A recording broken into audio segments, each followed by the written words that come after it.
Hey, it's Dee with DCS Photography, and I'm going to do a quick edit to show you how to use dodge and burning techniques on skin and on people to help contour, and especially for portrait shots, and also do a quick little bit on touch on retouching.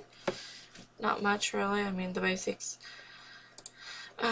Pull this picture in really quick, and what I'm going to do is do a really quick smoothing, a skin smoothing layer, and I'm going to duplicate my background. I just dragged it down to a new layer, it duplicates it for me.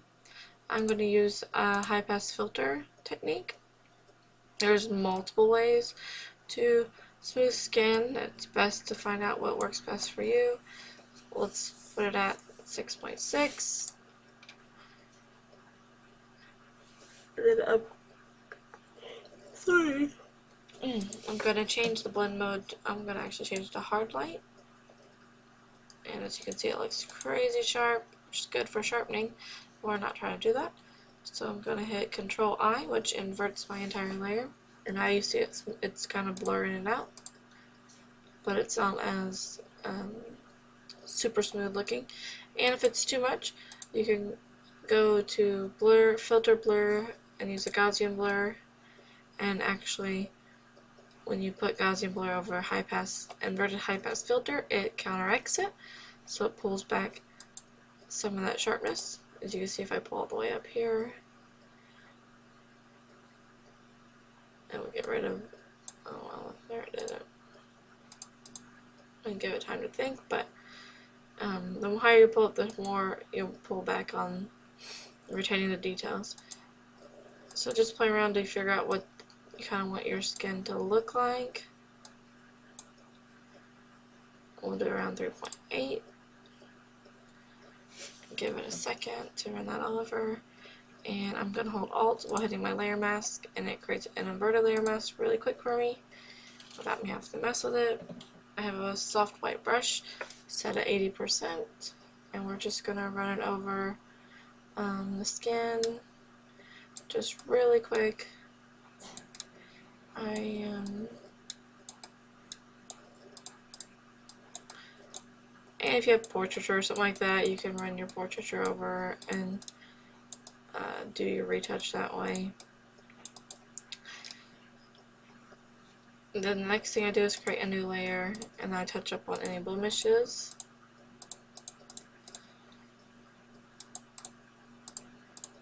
And I'm going to do that. I'm just using Spot Hill brush.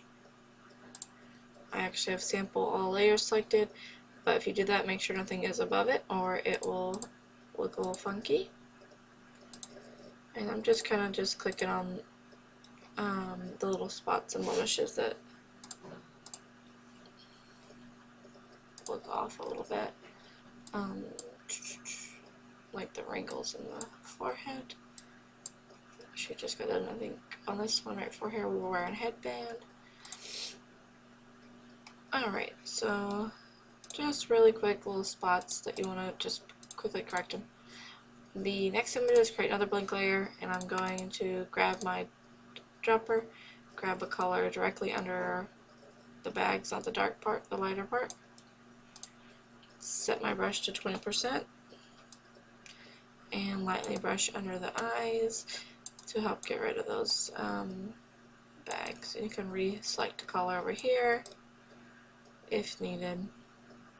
I'm also going to select a color right above here. I'm going to use this to correct any skin discolorations, like she had just got her eyebrows waxed, I think, the day before or something, or maybe a few hours before, I can't remember what she said.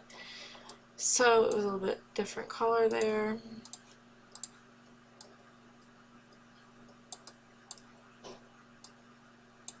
I'm just trying to run it over and create a smoother surface on the color of the skin as well as texture. So we're going to pull back, and that was before and that was after. And if it's too much on this color layer, pull them down, mess with your opacities till it looks kind of more natural. once you've corrected that, that's basically what you really need to do on retouching. We were at sunset, so it made a really warm glow on our teeth more than normal. And I'm just going to correct that with the quick hue saturation. Pull the reds down on saturation, lightness up. Yellows, saturation down, lightness up.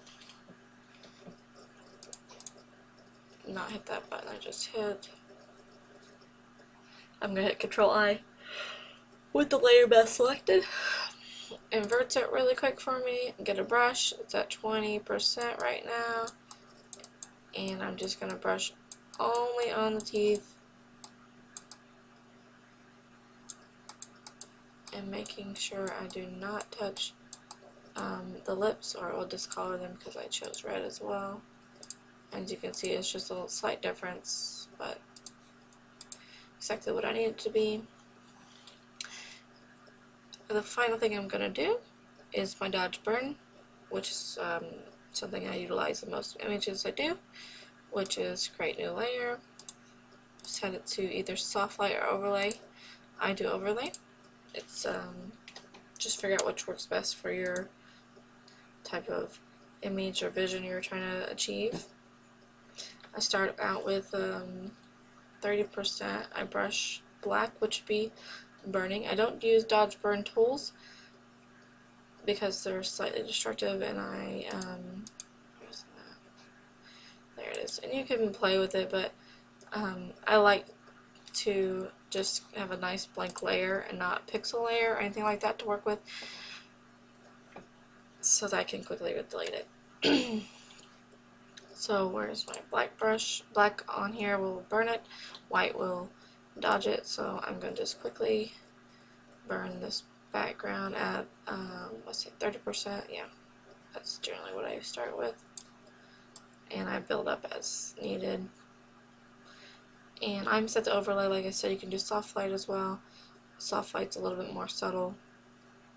This is a little bit more dramatic, and you'll see the difference in a minute.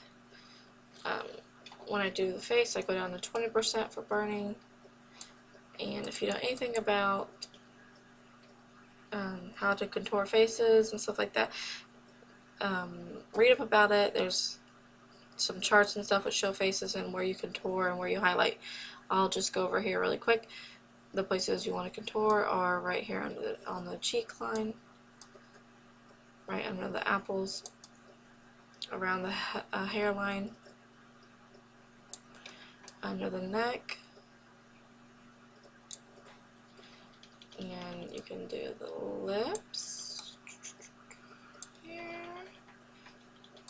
around the eyebrow, down the bridge of the nose, both sides, and above the eye here to kind of bring the makeup out if you got makeup on, and to pop the eye out. On the bottom lash, and if I got a highlight that's kind of brighter than I want to be, I'll burn it as well.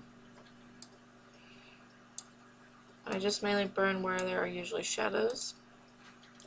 I take a highlight brush, and it's going to be a white brush, same layer. I'm now change it to 10%,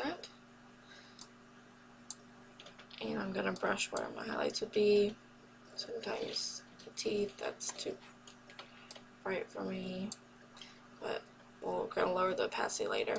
There's usually a highlight on the lips, so you can do that. Highlight right down here, bottom middle of the chin. There's a highlight down the bridge of the nose, directly in the middle. This area right here is highlighted. This is very dramatic right now on this image. I'm going to dodge over the eyes, highlight them. I'm going to reduce the opacity in a minute so it's not as dramatic. Around the apples of the cheek, right here, right directly under the eye. This little triangle right here, that's a highlight. You want to dodge that. And sometimes I'll go in and do the dodging on the hair and even go in and do the burning on the hair too to create more dimension on my hair. Alright, like I said, that's super dramatic, as you can see, before, after. Oops. And here's soft light difference between before, after a soft light. I guess a soft light, it's a little less dramatic. If I had it at this, it would not be like this. As a finished product, I would reduce my opacity to blend it in to around 50 to 60%. And that would be before, and that would be after. And it just really helps pop the face out, and you can really control where your highlights and your shadows are, and the extra definition in the face that you need it to be. Another place to highlight, I forgot to say, is right here above the eye. And right underneath the eyebrow, and right above where your eyeshadow line would miss is where you put a highlight. And you can even highlight the inner corners of an eye. Alright, let's zoom out just a bit because focus there. This would be before and after, and that was just with some corrected skin tones and a Dodge burn layer, which really adds definition and can make the face pop out more. And you can play around with your highlights and how much you want to have pop out, which is what's great about Photoshop. Figure out what works best for you and the style you want and the image you're using, and work with it.